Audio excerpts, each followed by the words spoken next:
What if everything you've been taught about God was merely a metaphor, an echo of something deeper, more ancient, more vibrational?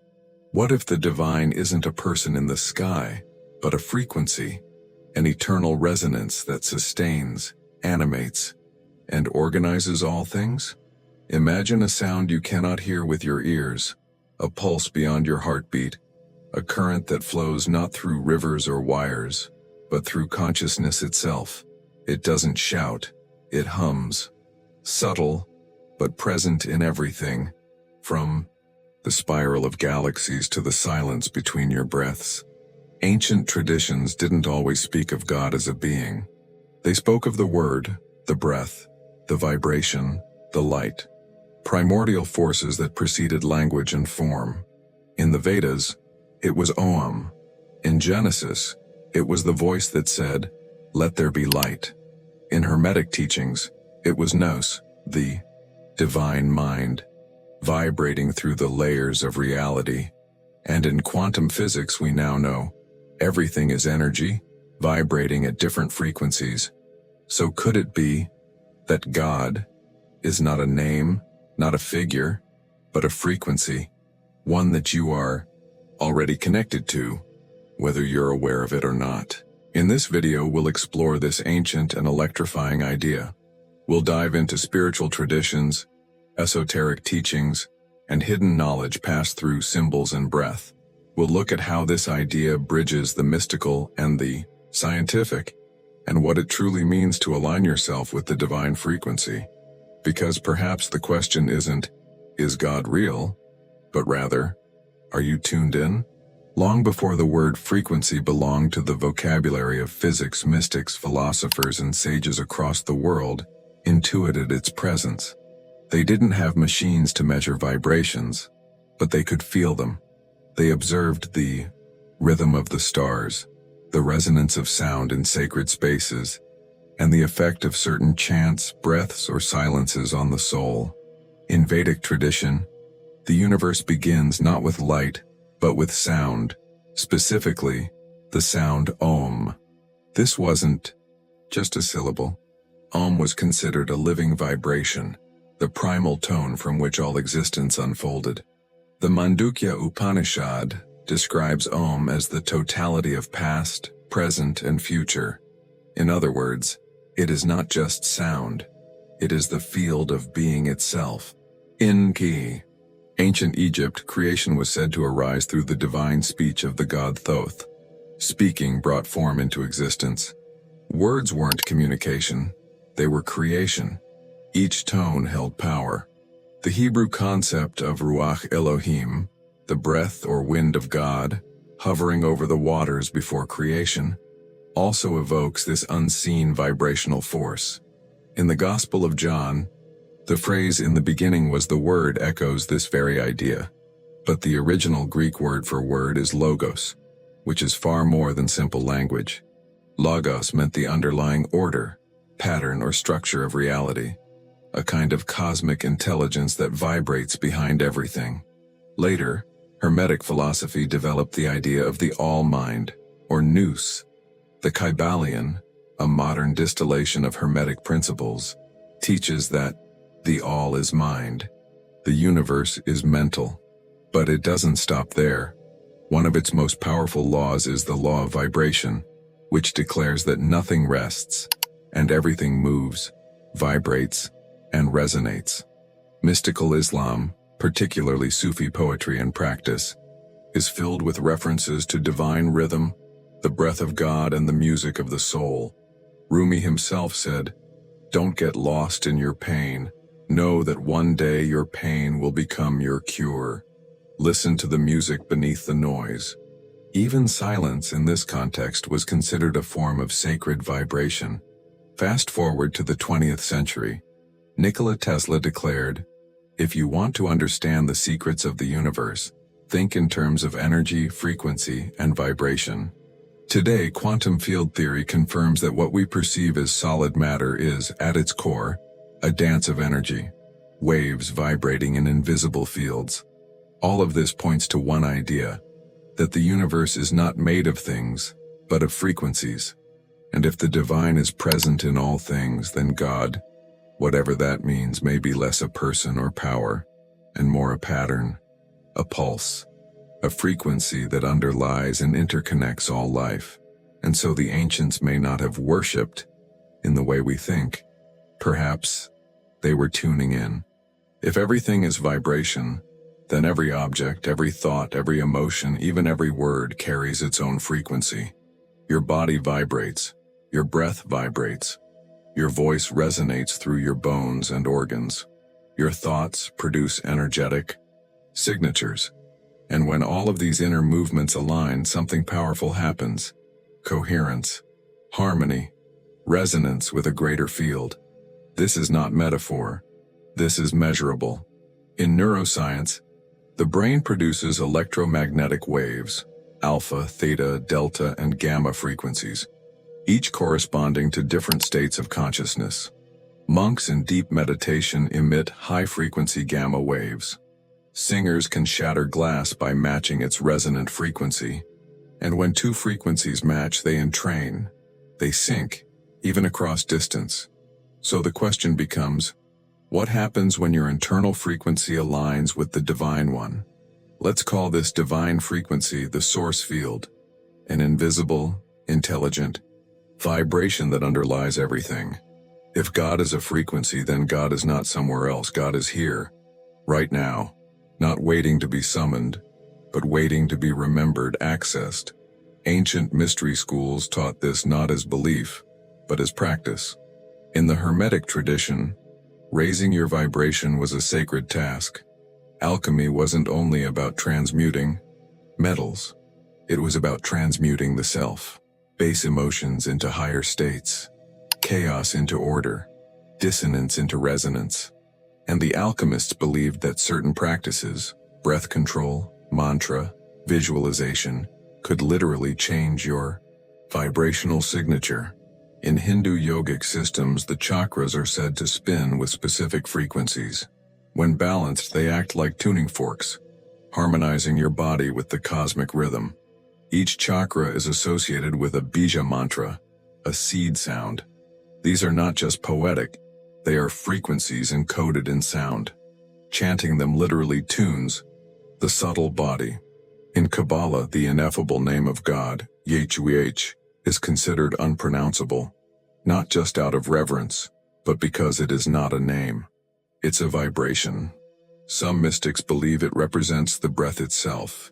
Inhale, exhale, repeat. God as the rhythm of life, the breath of existence.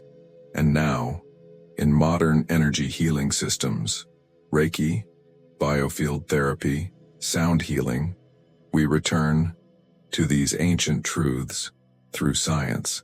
Practitioners speak of raising frequency, of removing dissonant energies, of attuning the client to their natural state. It may sound new age, but it's rooted in the same timeless principle, resonance with the source. You might ask, how do I know what frequency God is? Perhaps that's the wrong question.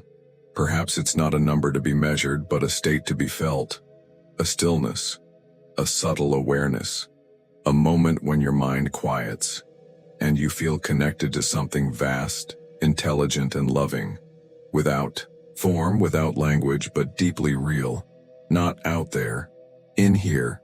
And like a radio station, you don't create the signal, you just need to tune in.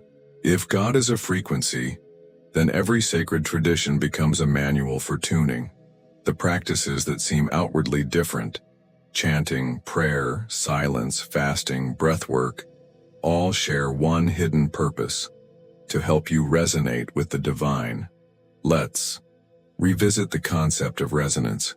In music, when two strings are in harmony, plucking one causes the other to vibrate, even if untouched.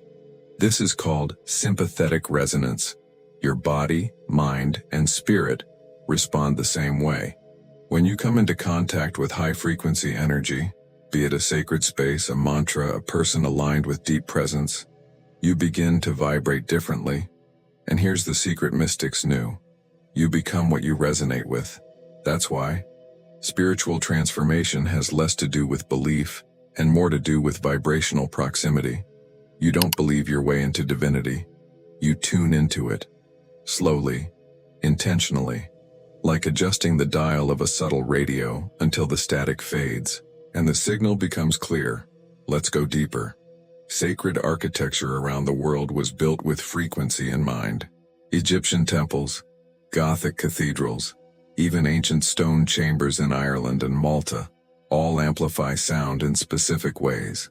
Certain frequencies bounce, spiral, or converge. These weren't just aesthetic choices. They were vibrational technologies. Temples that sang with the presence of the divine. In Eastern traditions, the Neda Brahma teaching tells us, the world is sound, not just sound you hear, but sound that is. The universe itself is said to vibrate with a fundamental tone. Some call it OM, others call it logos, and still others feel it in silence, as the hum behind thought, the pulse beneath breath. Even silence has frequency. It's not the absence of vibration, it's the field where all vibration emerges. In deep meditation, mystics across cultures report entering states of profound stillness yet sensing a living current. Subtle, loving, vast. This silent vibration is often described not with words but with metaphors. Light without source, sound without sound, presence without shape. That is the divine frequency. In the esoteric teachings of Gnosticism, the material world is a dense layer, concealing the true source called the pleroma, the fullness. The more you cleanse the mind and heart of distortion, the more you attune to the pleroma's frequency. The Gnostics didn't pray for salvation, they sought resonance. And in modern science, the concept of coherence is rising. Heart Math Institute. Studies show that when a person enters a state of gratitude, compassion, or love, their heart rhythm becomes harmonized. Their electromagnetic field stabilizes and radiates. Others around them feel it. What is that, if not the echo of divinity expressing through alignment? This is why the sages taught, be still and know. It wasn't about silence alone. It was about attunement. Stillness clears the noise. And when the noise fades, the signal, the frequency of God emerges not from outside but from within. So is God a frequency? Maybe not just a frequency, but perhaps the first one. The source tone, the original resonance from which all life, light and consciousness unfold, and you are an instrument already wired to receive it. If the divine is vibration and you are capable of resonance, then the next step is clear. Tune yourself deliberately, not once, not just in moments of crisis or awe, but as a spiritual discipline, a sacred calibration of your internal field. But how do you tune into something as subtle as God? Start with the most ancient antenna you possess, your breath. Your breath is the bridge between the conscious and the unconscious, the physical and the energetic. Ancient yogis taught that breathing is not just for survival, it's a tuning fork. Slow, rhythmic, intentional breathing synchronizes heart and brain waves, quiets the mind, and opens perception to subtler frequencies. Try this. Sit in silence for 5 minutes. Inhale slowly for 4 counts, hold for 4, exhale for 4, and pause for 4. Do it gently, without strain. As you breathe, imagine each inhale pulling in divine light, and each exhale releasing static. You're not just calming your body, you're clearing the static between you and the signal. Next, sound. Use your voice, not to speak, but to resonate. Humming activates the vagus nerve and stimulates inner vibration. Try chanting simple seed sounds like Om, AH, or even HU, sacred tones found in multiple traditions. Don't focus on pitch, focus on presence. Feel the vibration inside your chest, your skull, your spine. This is not performance, it's alignment. Then comes stillness. Silence is often feared, but in spiritual terms, it's the gateway to the real. In silence, you don't hear the divine. You begin to remember it. It was always there. But your thoughts, emotions, and distractions were too loud. Practice sitting in silence daily. Don't try to achieve anything. Just become available. Another practice is gratitude, not as a mental checklist, but as a state. Gratitude shifts your frequency immediately. Think of it as a spiritual tuning. Crystal.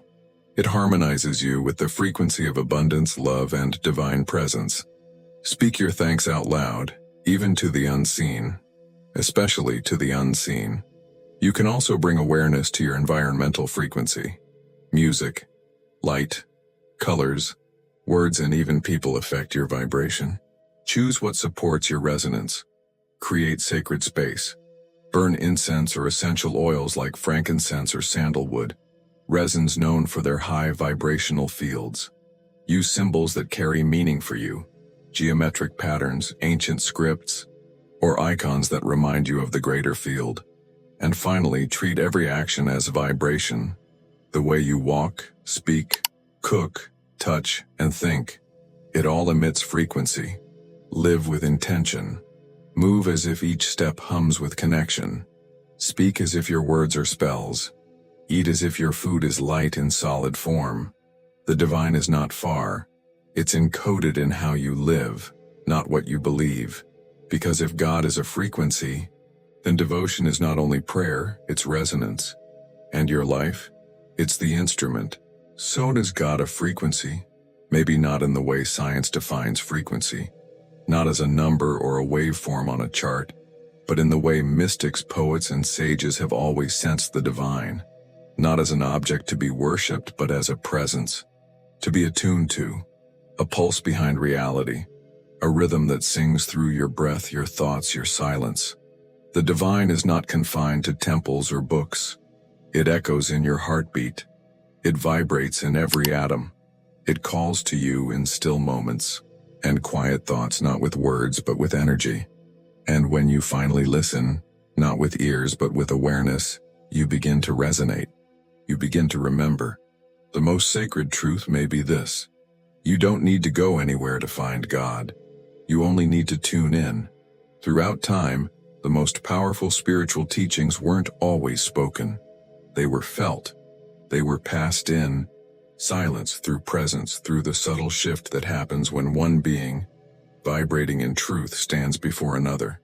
That moment of alignment, that's the real transmission. Now that frequency lives in you. And maybe, just maybe, your awakening isn't about becoming something new, but about vibrating again with what you've always been.